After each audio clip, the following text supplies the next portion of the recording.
আমার একদম টেবিলকেই চুলা বানিয়ে ফেলছি। কি যে একটা দুর্দশা অবস্থা, মনে হয় যাযাবরের জীবনযাপন। তো আসলে রান্নাঘর, ডাইনিং টেবিল, রান্নাবান্না নিয়ে খুবই বাজে অবস্থা, একটা ঝামেলা। তার ভিতরে চুলাটাও একদম ডিস্টার্ব। তো আসসালামু আলাইকুম এভরিওয়ান, সবাই কেমন আছেন? আলহামদুলিল্লাহ, আল্লাহর রহমতে আমরা ভালো আছি। তো আজকে দুইটা জিনিস একসাথে রান্না করব, সেটা হচ্ছে শসা হচ্ছে যেটা তরকারি খায়, শসা লাউ দুইটা একসাথে রান্না করব, কারণ দুটো জিনিসই খুবই নরম। লাউটাও ছিল নরম, তা আমি কখনো দুইটা একসাথে রান্না করি না, আজকে ফার্স্টে রান্না করে দেখছি, খুবই টেস্ট হয়েছে। তা আমি এটা ডাল দিয়ে রান্না করব। তো আমার চুলা রান্নাঘর থেকে কেটে, আসলে আমার তো বসা চুলা, আমার দাঁড়ানো চুলা না, চুলা একটা ফোঁটা বিন্দু মাত্র গ্যাস নাই, হঠাৎ করে চুলা নিভে গেছে।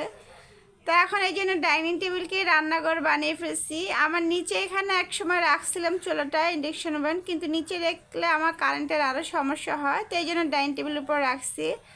তো এইভাবে যে আসলে প্রচুর কষ্ট, একবার টেবিলে যাও একবার রান্নাঘরে যাও, এই দুটো না কাজ করতে যে কি কষ্ট হচ্ছে একমাত্র উপরওয়ালাই জানে, আর আমি জানি কতটা হেনস্থা হচ্ছে আসলে। তো এই যে বনুর টিচার আসছিল হুজুর মিসের কাছে, সকালবেলা পড়ে আন্টি চলে গেছে। তো এখন বাজে হচ্ছে আসলে 11টা, সাড়ে 11টার সময় আসে আন্টি। তো আসলে দাঁড়িয়ে কাজ করে অভ্যাস নাই, দেখা যায় রান্নাঘর আমার যেহেতু নিচে চুলা, সবসময় বসে কাজ করে অভ্যাস। আসলে মানুষ যে যেটাতে অভ্যাস সেটাতে অভ্যাস হয়ে যায়, হঠাৎ করে কাজ করতে গেলে আসলে খুবই কষ্ট হয়ে যায়।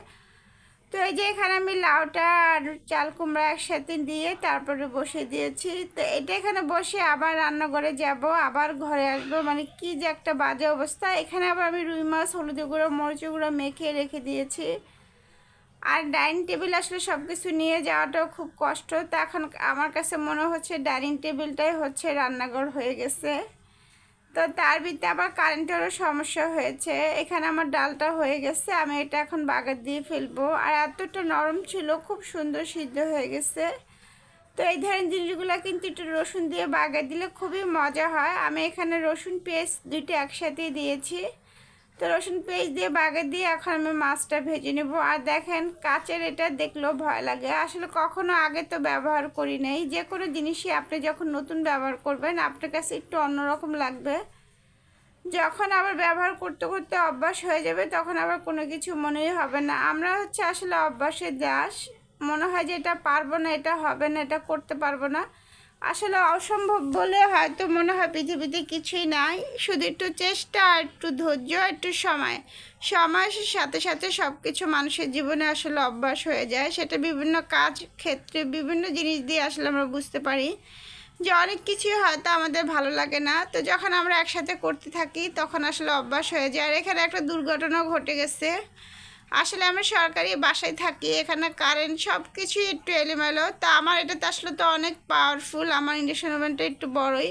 তো এখানে আমি পানির ওটার ভিতরে ঢুকেছিলাম, দেখি পোড়া পোড়া স্মেল, গন্ধ আসতেছে। পরে দেখে আমার কারেন্ট ওটা শুদ্ধই গলে গেছে। তো কিছুই করার নাই, এই কষ্টে জীবনযাপন করতেছি। তারপরে শুক্র আলহামদুলিল্লাহ আমাদের তারপরে ইন্ডাকশন ওভেন আছে, রান্না করতেছি। অনেকের তো বাসায় থাকেও না, রান্না করতে পারে না, হোটেল থেকে আপনি কয় বেলা এনে খাবেন, আর হোটেলে খাবার খেয়ে আসলে পেট শরীর কিছুই মানুষের ভালো থাকে না।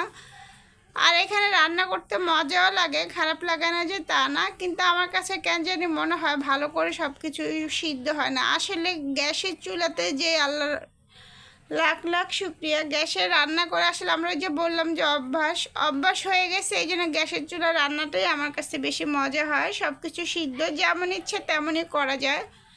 আর এখানে তো তাড়াহুড়া করে চুলা কমানো যায় না, সব কিছু একদম বাজে অবস্থা। তো এখন দুপুর 3:30 4টা বেজে গেছে, এটাতে রান্না করতে প্রচুর সময় লাগে। আমার বনুর টিচারও চলে আসছে।